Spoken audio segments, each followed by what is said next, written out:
میں نے جب سے بیٹے کی شادی کی تھی، وہ پہلے سے زیادہ چپ چپ رہنے لگا تھا۔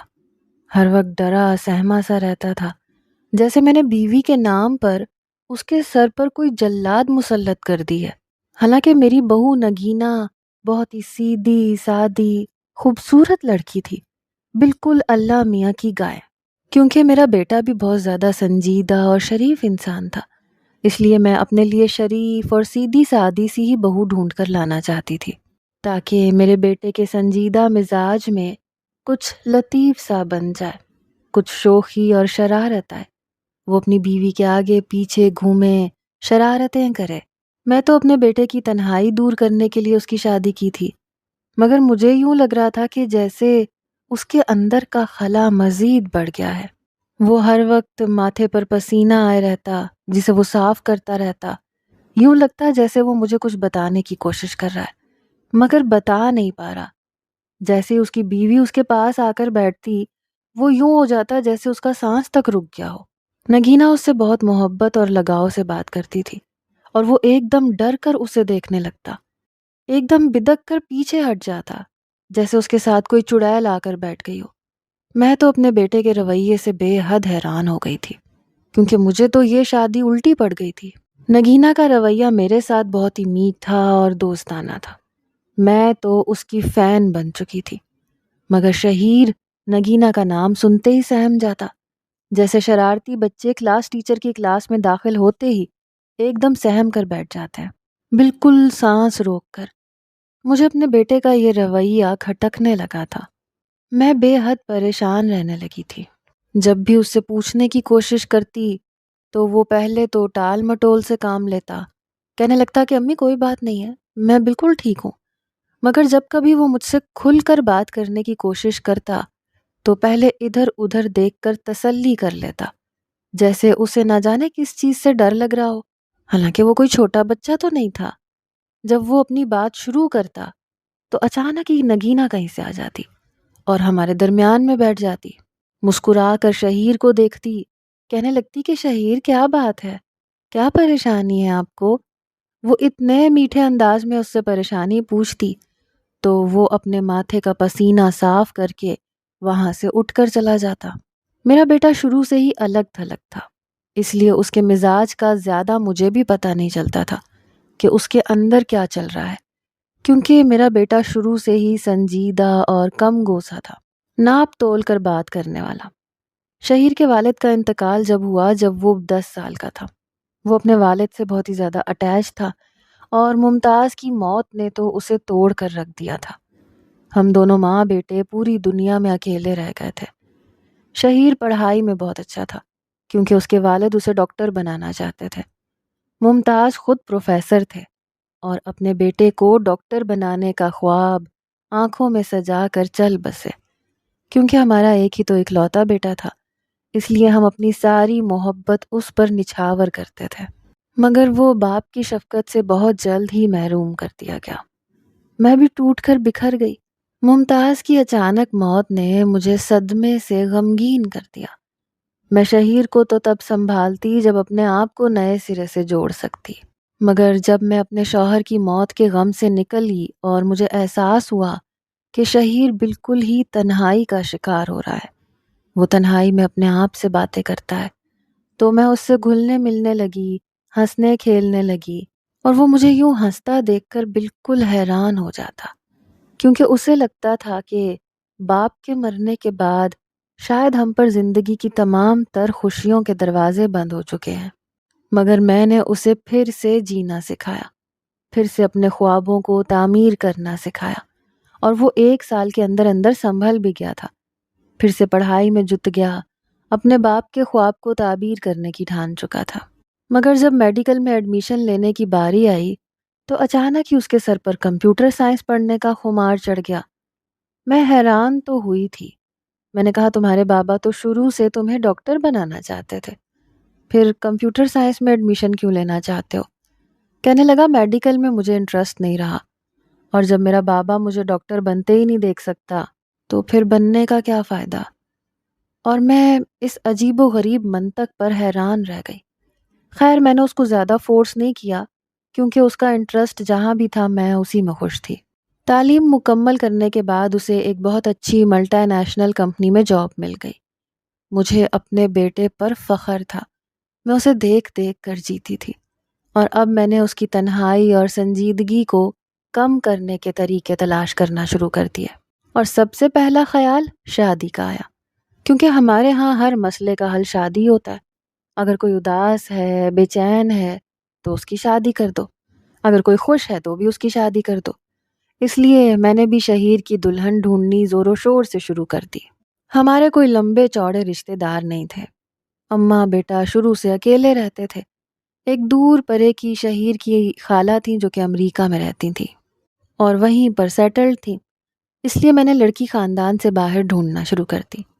میں اپنے بیٹے کے لیے ایک چاند سی بہو جو سادی سی لڑکی ہو وہ تلاش کرنا چاہتی تھی، جو زیادہ پڑھی لکھی نہ بھی ہو تو بھی خیر تھی، کیونکہ میں جانتی تھی کہ وہ میرے بیٹے کو اور میرے گھر کو سنبھالے اور حسن میں بھی یکتا ہو، کیونکہ میرا بیٹا خود بہت اچھی جاب کرتا تھا۔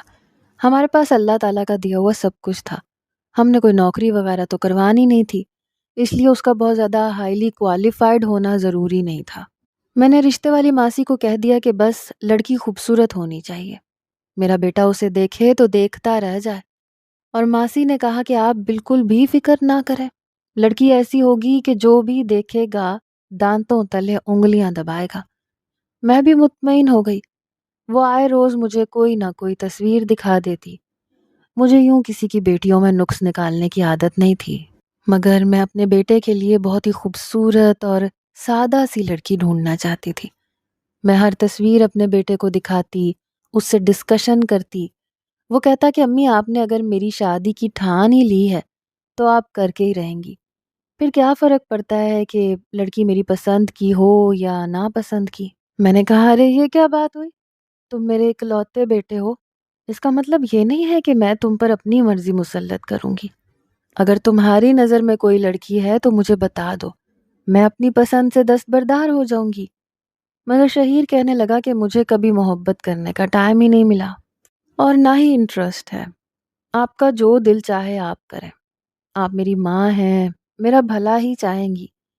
میں اپنے بیٹے کے اس قدر مان اور اعتماد پر مسکرا دی، اس کا ماتھا چوم لیا، کہا کہ بس بہت جلد تمہارے لیے بہت اچھی لڑکی ڈھونڈ کر لاؤں گی جو تمہاری تنہائی دور کر دے گی۔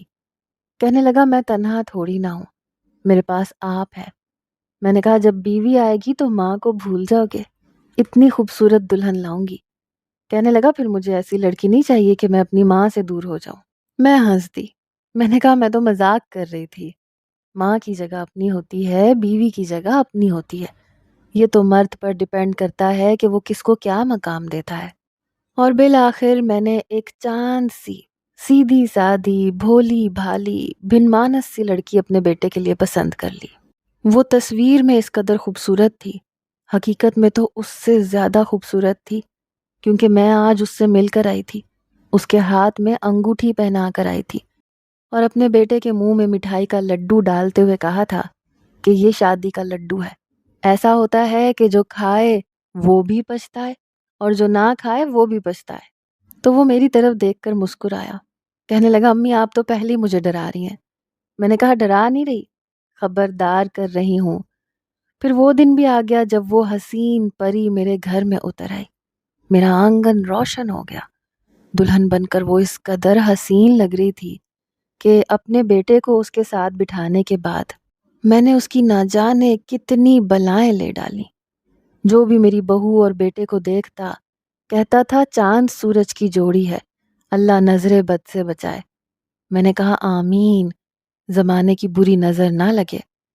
مگر مجھے کیا پتا تھا میرے گھر میں ایک چاند جیسی دلہن نہیں بلکہ وہ اندھیری رات ڈیرا جما کر بیٹھنے والی ہے جو ہماری خوشیوں کو ہی کھا جائے گی اور میرے بیٹے کا سکون تہو بالا کر کے رکھ دے گی۔ میں اپنے بیٹے کی شادی کی رات بالکل پرسکون سی اپنے بیڈ پر لیٹ گئی، باہر کالی سیاہ رات اتر آئی، چاند سی دلہن میرے بیٹے کے پہلو میں بیٹھی تھی، مجھے سکون کیوں نہ آتا؟ اس لیے میں میٹھی نیند سو گئی۔ صبح جب اٹھی تو کمرے کا دروازہ ابھی تک بند تھا۔ میں نے منہ پر مسکراہٹ سجا لی کچن کی طرف بڑھ گئی۔ مجھے آج بہت ہی زیادہ مزیدار اور لذیذ قسم کا ناشتہ بنانا تھا۔ مجھے نہیں پتا تھا کہ بہو کے میکے والوں کی طرف سے ناشتے کا کیا رواج ہے، کیونکہ نگینا کے میکے والے کراچی میں رہتے تھے۔ لاہور سے کراچی آتے آتے دیر ہو جاتی، اس لیے میں نے سوچا کہ میں خود ہی ناشتہ بنا لیتی ہوں۔ میرے لبوں سے مسکراہٹ جدا نہیں ہو رہی تھی، کیونکہ میں اپنے اکلوتے بیٹے کے سب سے بڑے فرض سے سبکدوش ہو گئی تھی۔ میرا وجود ایک دم ہلکا پھلکا سا ہو گیا تھا۔ ابھی تھوڑی دیر بعد ہی میرا بیٹا ہنستا مسکراتا مکمل میرے سامنے موجود ہوگا اور میں اس سے چھیڑ چھاڑ کروں گی، میں سوچ کر ہی مسکرانے لگی۔ تقریباً 10 بجے میری بہو اور میرا بیٹا ایک دوسرے کے آگے پیچھے ڈائننگ ہال میں داخل ہوئے۔ نگینا مجھ سے گلے ملی، دونوں گالوں پر پیار کیا۔ وہ اس قدر تر و تازہ اور فریش لگ رہی تھی کہ اسے دیکھ کر مجھے بے انتہا پیار آیا۔ اس نے بلیک کلر کا لانگ فراک پہنا ہوا تھا۔ میں نے کہا شادی کے پہلے دن بلیک کلر پہن لیا؟ کہنے لگی یہ رنگ مجھے پسند ہے۔ میں اپنے بیٹے کی طرف بڑھی، اس کو سینے سے لگایا، اس کے ماتھے پر پیار کرنے لگی، لیکن حیران ہو گئی کیونکہ اس کے ماتھے پر بے پناہ پسینہ بہہ رہا تھا۔ میں نے کہا کیا کمرے میں اے سی نہیں چل رہا تھا؟ تم اس قدر پسینے میں بھیگ چکے ہو؟ میں نے ذرا سی تشویش کے عالم میں پوچھا تو وہ ایک دم سے گھبرا گیا۔ کہنے لگا وہ امی دراصل… اس سے پہلے کہ وہ کوئی بات کرتا، نگینا ایک دم سے اٹھی اور شہیر کے بازو کو تھام لیا۔ مجھے یوں لگا جیسے اس نے شہیر کا بازو زور سے دبوچا ہو۔ اس کی انگلی کا نگینا میرے بیٹے کے بازو میں کھب سا گیا۔ میں ایسی محبت پر حیران پریشان رہ گئی، مگر اپنے آپ کو نارمل کرتے ہوئے اپنے بیٹے کی طرف دیکھا جس کے چہرے پر ہوائیاں اڑ رہی تھیں۔ اس قدر گھبرایا ہوا ڈرا ہوا تھا جیسے سبق یاد نہ ہونے پر کوئی بچہ اپنے استاد کو دیکھ کر ڈر جاتا ہے۔ میں نے کہا شہیر بیٹے طبیعت تو ٹھیک ہے نا؟ بیٹھو ادھر۔ میں نے کرسی پیچھے دھکیلی اور اسے بٹھا دیا۔ وہ ایک دم دھڑام سے بیٹھ گیا۔ مجھے محسوس ہوا جیسے اس کا جسم ٹوٹ پھوٹ کا شکار ہو۔ میں تو سمجھی تھی کہ اپنے بیٹے کا تر و تازہ اور فریش مسکراتا ہوا چہرہ دیکھوں گی، مگر میرا بیٹا ایک دم سے افسردہ ہو گیا اور انجانے اندیشے میرے دل کو گھیرنے لگے۔ نگینا اور شہری ایک دوسرے کے ساتھ بیٹھے ہوئے اتنے خوبصورت لگ رہے تھے۔ میں نے کچن سے سرخ مرچیں اٹھائیں، ان پر سے وارنے لگی۔ ایک دم سے میری بہو کا رنگ سیاہ پڑتا ہوا دکھائی دیا۔ کہنے لگی آنٹی آپ پیچھے ہٹ جائیں، مجھے الرجی ہے۔ میں نے کہا بیٹے نظر اتارنی ہے تم دونوں کی، تم دونوں اس قدر حسین ہو، ماشاءاللہ تمہیں میری ہی نہ نظر لگ جائے۔ میں نے جیسے ہی وہ آگ میں جھونکی تو ایک بھانبڑ سا مچا اور وہ جل کے راکھ ہو گئی۔ میں وہیں ڈائننگ چیئر پر بیٹھ گئی، ان کو ناشتہ دینے لگی۔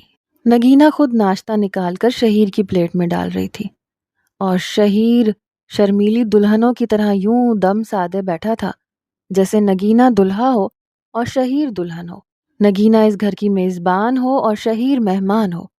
کم از کم مجھے تو یوں ہی لگا تھا۔ میرا بیٹا چپ چپ سا تو رہتا تھا، یہ تو میں جانتی تھی، مگر آج اس کے چہرے پر گھبراہٹ اور ڈر بھی نمایاں تھا۔ اور پھر یہ آج کے دن ہی نہیں ہوا، بلکہ اب تو ہر روز ایسا ہونے لگا۔ وہ پہلے سے زیادہ خوفزدہ رہتا، ہر وقت اپنے پیچھے دیکھتا۔ جیسے ہی نگینا اس کے پاس آ کر بیٹھتی، اس کی گھبراہٹ اور بے چینی میں مزید اضافہ ہو جاتا۔ حالانکہ نگینا اس گھر میں بالکل نارمل رہتی تھی، وہ بالکل بھلی مانس سی تھی، نہ کوئی لڑائی نہ جھگڑا۔ میرے ساتھ اس کا تعلق دوستانہ تھا۔ میں نے ایک بات نوٹ کی تھی، وہ اگلے بندے کو چند لمحوں میں اپنی ہنسی کا اسیر بنا لیتی تھی، جیسے ہپناٹائز کرنا جانتی ہو۔ مگر نہ جانے میرا بیٹا کیوں اس سے گھبراتا تھا، حالانکہ لڑکی میں نے اسے دکھا کر ہی رشتہ پکا کیا تھا اور اس نے خوشی خوشی اقرار کیا تھا۔ ایسا نہیں تھا کہ رشتہ اس کی مرضی کے خلاف ہوا تھا یا میں نے اس پر اپنی رائے مسلط کی تھی۔ شادی کے دن تک تو وہ بہت خوش تھا، مگر شادی کے اگلے دن وہ مرجھا گیا جیسے کوئی سرسبز درخت مرجھا جاتا ہے۔ میرا تو دل ہی کٹ جاتا تھا اپنے بیٹے کی شکل دیکھ کر۔ وہ دن بدن سوکھ کر کانٹا بنتا جا رہا تھا۔ نہ جانے کون سا روگ لگ گیا تھا جو اسے اندر ہی اندر کھائے جا رہا تھا۔ یہ تو میں سوچ بھی نہیں سکتی تھی کہ وہ نگینا کے ساتھ خوش نہیں ہے۔ بھلا نگینا جیسی بیوی جسے مل جائے اسے اور کیا چاہیے؟ ہمارا کبھی ساس بہو والا روایتی جھگڑا نہیں ہوا۔ اس نے تو آتے ہی گھر کو سنبھال لیا تھا اور میرے کندھوں پر سے جیسے سارا بوجھ اتر گیا، مگر اپنے بیٹے کی شکل دیکھ کر بوجھ جیسے مزید بڑھ گیا۔ میں اس سے جب بھی پوچھنے کی کوشش کرتی کہ بیٹے کیا بات ہے، کیا تم خوش نہیں ہو شادی سے؟ یہ ایسا سوال تھا جو میں خود بھی پوچھنے سے ڈرتی تھی، کیونکہ نگینا میں کوئی خرابی نہیں تھی۔ وہ اتنی اچھی اور سگھڑ لڑکی تھی کہ دوسروں کے رنگ میں فوراً ڈھل جاتی تھی۔ ایسی بیویاں نصیب والوں کو ملتی ہیں۔ پھر نہ جانے میرا بیٹا کس غم میں کس روگ میں گھلتا جا رہا تھا۔ آج کل وہ میرے آگے پیچھے بھی گھومتا تھا، جیسے مجھ سے کوئی بہت اہم بات کرنے کی کوشش کر رہا ہو مگر کر نہ پا رہا ہو۔ وہ رات کے 8-9 بجے آفس سے تھکا ہوا آتا اور اس کا دل ہوتا تھا مجھ سے بات کرنے کا، لیکن نگینا اس کے آتے ساتھ ہی اس کے ارد گرد منڈلانے لگتی۔ میں جلن کا شکار نہیں ہوتی تھی، بلکہ میں تو خود یہی چاہتی تھی کہ وہ ہر وقت میرے بیٹے کے آگے پیچھے گھومتی رہے۔ مجھے بھلا کیا اعتراض ہو سکتا تھا؟ مگر نہ جانے شہیر کو اس بات پر اعتراض ہوتا تھا۔ وہ جیسے ہی نگینا کی شکل دیکھتا ایک دم گھبرا جاتا، ٹھنڈی آہیں بھرنے لگتا۔ میں تو اپنے بیٹے کے رویے سے اس قدر پریشان ہو گئی کہ سر پکڑ کر بیٹھ گئی۔ اس سے پہلے کہ میں اس سے کچھ بھی پوچھتی، ایک دن موقع مل گیا۔ نگینا کچن میں برتن دھو رہی تھی تو اس نے آج میرا بازو پکڑا اور اپنے کمرے میں مجھے لے کر چلا گیا۔ دروازہ بند کر دیا۔ یہ اس قدر رازداری کیوں کر رہا تھا؟ میں حیران رہ گئی کہ بھلا ماں سے بات کرنے میں کیسی جھجک اور ڈر کس بات کا؟ میں بغور اس کا چہرہ دیکھ رہی تھی۔ کہنے لگا امی کب سے آپ کو ایک بات بتانا چاہتا ہوں، مگر نہ جانے وہ مجھے بتانے ہی نہیں دے رہی۔ بار بار دروازے کی طرف دیکھ رہا تھا کہ کوئی آ نہ جائے۔ اس قدر گھبرایا ہوا تھا جیسے 25 سال کا شہیر نہ ہو بلکہ 5 سال کا کوئی چھوٹا سا بچہ ہو۔ میں تو اس کے اس رویے سے الجھن کا شکار ہو گئی۔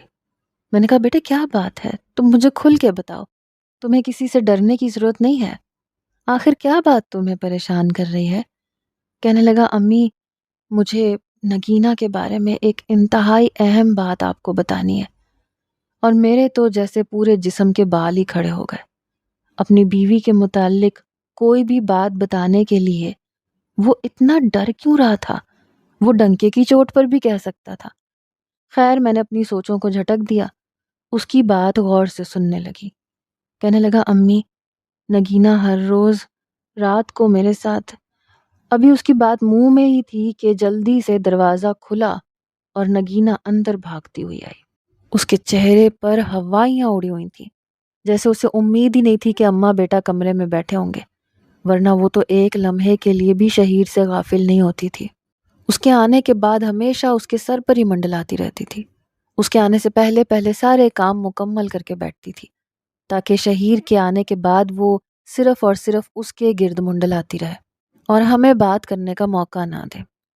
میں نے نگینا کے چہرے کو غور سے دیکھا تو وہ بمشکل میری طرف مسکرا کر دیکھنے لگی۔ کہنے لگی وہ دراصل میں یہ برتن اٹھانے آئی تھی۔ اس نے دراز پہ پڑا ہوا چائے کا کپ اٹھا لیا۔ کہنے لگی میں نے چائے کا پانی چڑھا رکھا ہے، میں کپ لینے آئی تھی۔ شہیر بہت زیادہ تھکے ہوئے آئے ہیں، انہیں آرام کی ضرورت ہوگی۔ آنٹی آئے ہم مل کر کچن میں کام کرتے ہیں، میں اکیلی بور ہو رہی ہوں۔ پہلی بار مجھے نگینا کے اندر کچھ کھٹکا تھا۔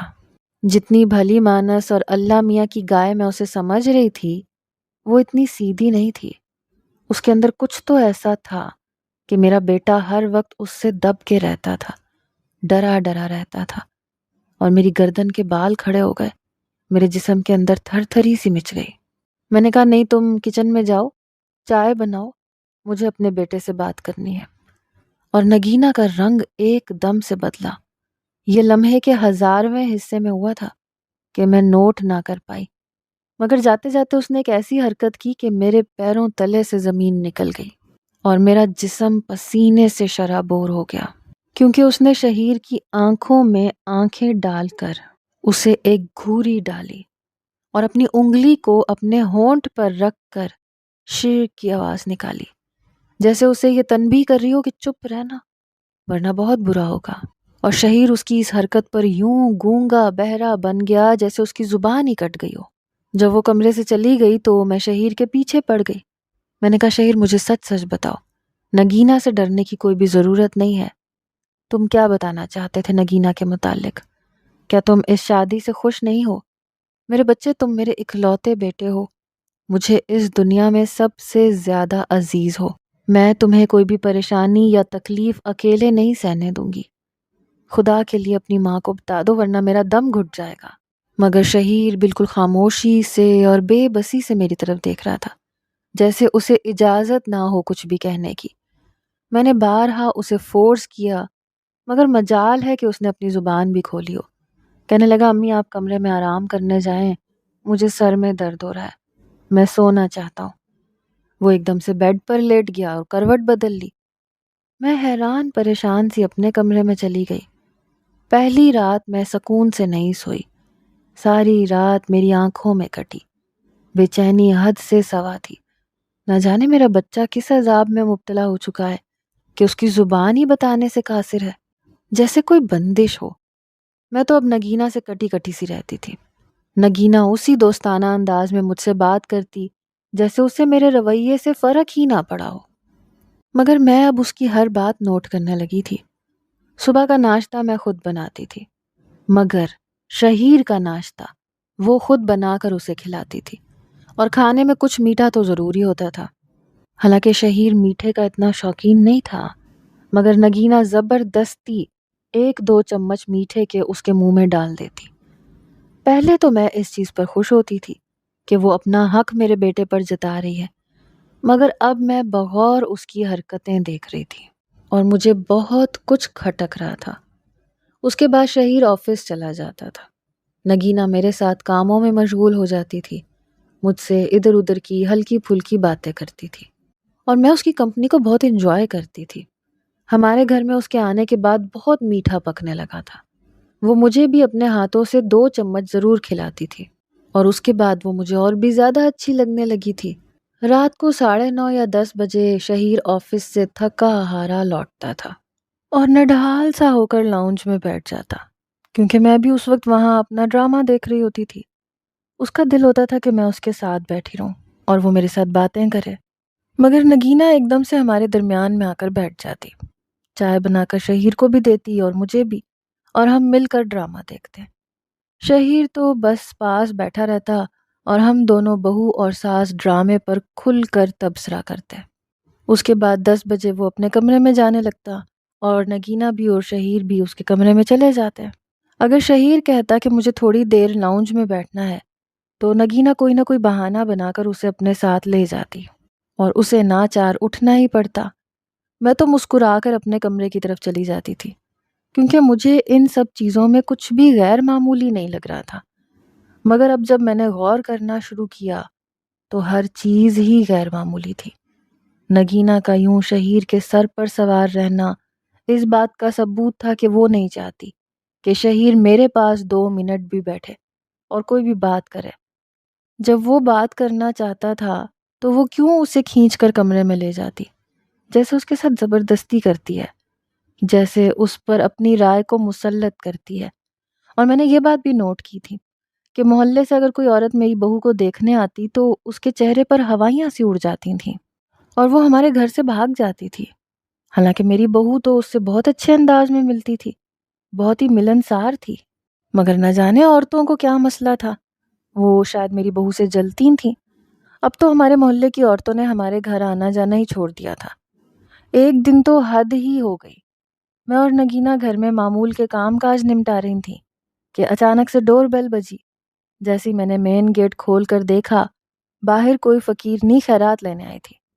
اس سے پہلے کہ میں اندر آ کر اس کے لیے کچھ لاتی، اس نے مجھے دروازے پر ہی روک لیا، کہنے لگی اپنے گھر سے نحوست کو نکال دو ورنہ بہت برا ہوگا، تمہارا گھر اجڑ جائے گا، تمہارا بیٹا مر جائے گا۔ اور میں اسے دیکھ کر کہنے لگی کہ دفعہ ہو جائے یہاں سے، کیا بہکی بہکی باتیں کر رہی ہے۔ میرا تو دماغ پکڑا تھا اس کی بات سن کر۔ میں نے جلدی سے دروازہ بند کیا اور اندر آ کر نگینا کو بتایا۔ تو وہ مسکرا کر کہنے لگی کہ ان فقیرنیوں کے تو منہ ہی نہیں لگنا چاہیے، نرے ڈھکوسلے ہوتے ہیں، آپ ایسی پریشان ہو رہی ہیں، ریلیکس ہو جائیں۔ اس نے میرے کندھے پر ہاتھ رکھ کر تسلی دی اور میں اس بات کو بھول بھال گئی، مگر اب یہ بات سوچ کر ایک دم سے میرا دل دہل گیا۔ رات کے تقریباً 2 بجے کا وقت تھا، مجھے نیند بالکل بھی نہیں آ رہی تھی۔ میں نے نوٹ کیا تھا کہ جس دن میں رات کو میٹھا نہیں کھاتی تھی مجھے نیند نہیں آتی تھی۔ اکثر ہی نگینا مجھے اپنے ہاتھ کا بنا ہوا میٹھا کھلاتی تھی اور میں سکون کی نیند سو جاتی، کچھ خبر نہیں ہوتی تھی۔ مگر اب تو کروٹ پر کروٹ لیے جا رہی تھی۔ اچانک میرا حلق خشک ہوا، مجھے پانی کی شدید طلب ہوئی۔ میں نیچے آئی، ٹی وی لاؤنج میں مکمل اندھیرا تھا، ہر طرف اداسی اور ویرانی پنجے گاڑے بیٹھی تھی۔ میں جیسے کچن سے پانی کا گلاس پی کر باہر نکلی تو مجھے شہیر کے کمرے سے عجیب و غریب سی آوازیں آنے لگیں اور میں وہیں پر تھم گئی۔ میں ایسی ساس نہیں تھی جو بہو اور بیٹے کی ٹو لگا کر رہتی ہیں، مگر ہمارے گھر کے حالات اور واقعات کچھ ایسے بن گئے تھے کہ مجھے کان لگا کر سننا پڑا کہ اندر ہو کیا رہا ہے، کیونکہ وہ آوازیں بہت عجیب و غریب تھیں۔ میں نے جیسے ہی کمرے کے دروازے سے کان لگائے، اندر سے آنے والی آوازیں صاف سنائی دینے لگیں اور مجھے یوں لگا جیسے میرا وجود زلزلوں کی زد میں آ چکا ہے۔ اپنے آپ کو سنبھالنا اس قدر مشکل ہو گیا۔ میں نے ان کے کمرے کا دروازہ زور سے دھڑدھڑانا شروع کر دیا۔ دروازہ کھٹکھٹانے کی آواز سے ایک دم اندر سے آنے والی آوازیں بند ہو گئیں۔ اب میرے لیے یہ سب برداشت کرنا مشکل ہو گیا۔ میں نے جلدی سے دروازہ کھولا اور اندر کا منظر دیکھا تو مجھے لگا شاید اپنی زندگی میں اس سے زیادہ بھیانک کچھ نہیں دیکھا ہوگا۔ میرا بیٹا فرش پر جھکا ہوا اپنے ہاتھ باندھ کر کہہ رہا تھا کہ سرکار مجھے معاف کر دو، میری جان بخش دو، میں کسی کو کچھ نہیں بتاؤں گا، تم جو کہو گی وہی کروں گا۔ اور سامنے کھڑا وجود ایک سیاہ چوہے میں ملبوس کوئی اور نہیں تھا بلکہ میری بہو تھی، جو انتہائی بھیانک لگ رہی تھی۔ میں نے اتنی بھیانک شکل اپنی زندگی میں نہیں دیکھی تھی۔ جیسے ہی میں کمرے میں داخل ہوئی اس کا جیسے ارتکاز ٹوٹ گیا۔ وہ انتہائی خوفناک شکل سے مجھے دیکھ رہی تھی اور تھر تھرا رہی تھی۔ اس نے میرے بیٹے کے گرد ایک گول سا دائرہ بنا رکھا تھا، اس کے اندر وہ بیٹھا تھا اور اس کی منت سماجت کر رہا تھا۔ اب میں اس سارے کھیل کو دیکھ کر سمجھ گئی کہ کیوں میرا بیٹا ہر روز پسینے میں شرابور ہو کر کمرے سے باہر نکلتا تھا، جیسے کوئی ساری رات مشقت کر کے نکلتا ہے۔ اپنے لختے جگر کو اس حالت میں دیکھ کر میرا خون کھولنے لگا۔ اس سے پہلے کہ وہ مجھے آگے آنے سے منع کرتی، میں دائرے کے اندر داخل ہوئی، اس میں سے گزرتی ہوئی اس تک پہنچی اور اسے چٹیا سے پکڑ لیا۔ میں نے کہا، بے غیرت، بے شرم، تم ہو کیا چیز؟ میں تمہیں جان کیوں نہ سکی؟ تم میرے بیٹے پر چلا کر رہی ہو اور تمہارا اصلی چہرہ میں نے آج دیکھا ہے۔ نہ جانے میں کیوں ابھی تک بے خبر رہی۔ وہ کہنے لگی، میرے عمل میں خلل مت ڈالو، باہر چلی جاؤ، خدا کے لیے۔ میں نے کہا، تم لوگوں کو خدا کا کوئی ڈر نہیں ہوتا، مگر جب تم لوگ خدا کی پکڑ میں آتے ہو تو تم لوگوں کی شکل ایسی ہی بن جاتی ہے۔ میرا بس نہیں چل رہا تھا اس کا گلا دبا کر اسے موت کے گھاٹ اتار دوں۔ میں نے اپنے بیٹے کا ہاتھ تھام کر اس کو دائرے سے باہر نکالا۔ وہ مجھ سے لپٹ گیا، بالکل چھوٹے بچوں کی طرح۔ کہنے لگا، امی اگر آج آپ اس کمرے میں نہ آتی تو اس نے میرا خون کر دینا تھا، کیونکہ آج اس کے چلے کی آخری رات تھی۔ میں تو اپنے بیٹے کی بات سن کر کانپ گئی۔ وہ چڑیل نما بہو فرش پر لوٹ پوٹ ہو رہی تھی جیسے اس کے اندر کوئی آگ سی جل رہی ہو، کیونکہ اسے اس کا عمل الٹا پڑ گیا تھا۔ دیکھتے دیکھتے اس کا آدھا چہرہ جل گیا اور وہ فرش پر ڈھیر ہو گئی۔ یہ منظر دیکھ کر ہم ماں بیٹے دہل گئے، کمرے سے باہر آ گئے جس میں سے دھواں ہی دھواں نکل رہا تھا۔ میں نے اپنے بیٹے سے کہا کہ تم نے مجھے پہلے کیوں نہیں بتایا؟ کہنے لگا، کب سے بتانے کی کوشش کر رہا تھا مگر اس نے بندش کر رکھی تھی، کہتی تھی کہ تمہارا کام تمام کر کے مجھ میں بہت طاقت آ جائے گی، میں کبھی فنا نہیں ہو سکوں گی۔ میں نے تم سے پہلے 6 مردوں کو موت کے گھاٹ اتارا ہے، تم میرا آخری ٹارگٹ ہو، اس کے بعد میں امر ہو جاؤں گی۔ مگر اس کا چلہ ختم ہونے سے پہلے آپ کمرے میں آ گئی، حالانکہ اس نے آپ کو کھانے میں میٹھا بھی دیا تھا تاکہ آپ گہری نیند سوتی رہیں۔ میں نے تو اپنا دل پکڑ لیا۔ یہ تو شکر تھا کہ میں نے وہ میٹھا نہیں کھایا تھا، بہو سے کہہ دیا تھا کہ میں نے کھا لیا ہے، ورنہ میرا بیٹا آج زندہ نہ رہتا۔ اور یہ خیال دہلا دینے والا تھا کہ میں بے ہوش ہو گئی۔ جب مجھے ہوش آیا تو میرا بیٹا میرا ہاتھ پکڑے بیٹھا تھا۔ میں نے کہا بیٹا مجھے معاف کر دینا، میں نے تمہارے ساتھ زیادتی کر دی، بغیر چھان بین کے صرف خوبصورتی سے متاثر ہو کر تمہارے لیے لڑکی لے آئی، حالانکہ وہ خوبصورت بھی نہیں تھی بلکہ ہمیں نظر آتی تھی، کیونکہ محلے کی ایک عورت نے میرے کان میں یہ بات ڈالی تھی کہ آپ تو کہتی تھی کہ آپ کی بہو بالکل چاند کی طرح خوبصورت ہے، مگر یہ تو کالی بھدی ہے، چڑیل لگ رہی ہے۔ اور مجھے اس وقت اس عورت کی بات بڑی بری لگی تھی۔ میں نے یہ سوچا تھا کہ حسد میں کہہ رہی ہے، مگر سچ تو یہی تھا کہ وہ ہمیشہ ہماری نظروں میں خوبصورت نظر آتی تھی۔ شہیر بھی میری بات سے متفق تھا، کہنے لگا آپ صحیح کہتی ہیں، اب وہ اپنے انجام تک پہنچ چکی ہے، ہماری اس سے جان چھوٹ چکی ہے، اب آپ جلدی سے ٹھیک ہو جائیں تاکہ ہم دونوں ماں بیٹا اپنی زندگی نارمل طریقے سے گزار سکیں۔ مگر میں جانتی تھی کہ ہمیں کافی عرصہ لگے گا خود کو نارمل کرنے میں، کیونکہ جو گھاؤ ہمیں لگا تھا اس کو بھرنا اتنا آسان نہیں تھا، اور نہ ہی کسی دوسری لڑکی پر اتنی جلدی اعتبار کرنا۔